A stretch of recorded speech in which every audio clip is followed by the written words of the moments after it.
So I want to tell you a story that I think will be particularly useful during these times. I think it's not just a story, it kind of embraces a philosophy and a mindset. So here it goes. There was a man that lived in a beautiful little farm, and he lived with his wife and son.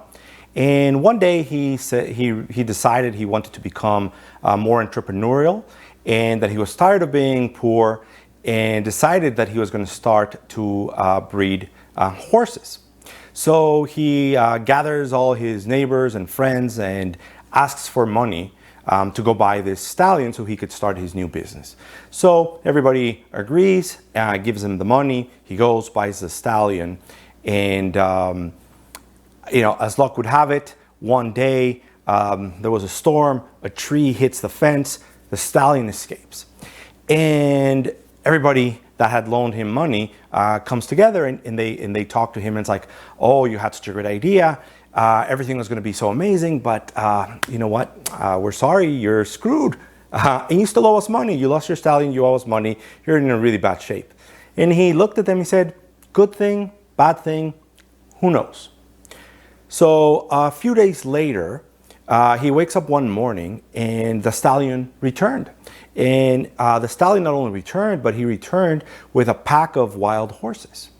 So he gets them all into the stable, and his neighbors, friends come over. I'm like, wow, you're so lucky.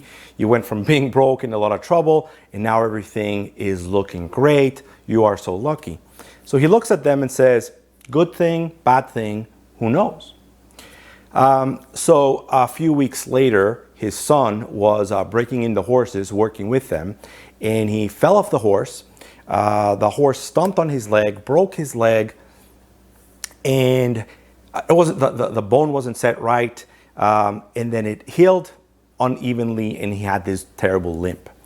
So the neighbors come over, and friends and neighbors come over, and they're like, oh, I am so sorry. Your son had such a bright future ahead of him. Now with his limp, he's not going to be able to marry well.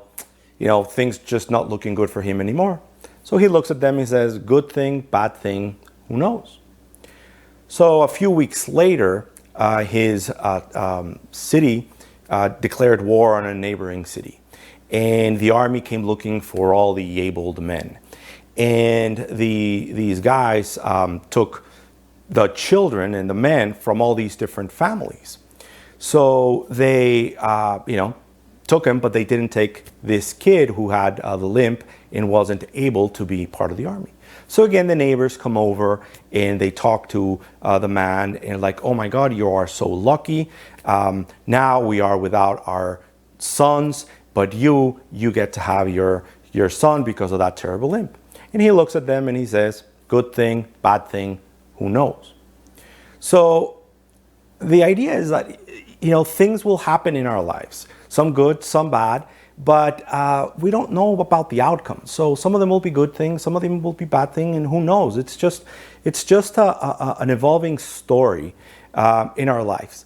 And how they relate to today is, we've got this virus thing, and it's a bad thing, but who knows what it will bring. And then we have this stimulus package, and that looks like a good thing, but then again, who knows? There's going to have to be innovation, and that might be a good thing, but who knows, right? And the philosophy is, you don't want to be too high, you don't want to be too low. You want to take it with it's a good thing, it's a bad thing, who knows? We'll just wait and see, and we'll keep going, and we'll keep pushing forward, we'll keep working.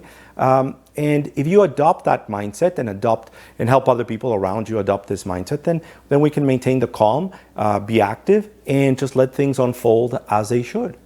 So I want you to think about who needs to listen to this story and adopt more of a good thing, bad thing, who knows philosophy, so you can help them get over these difficult times.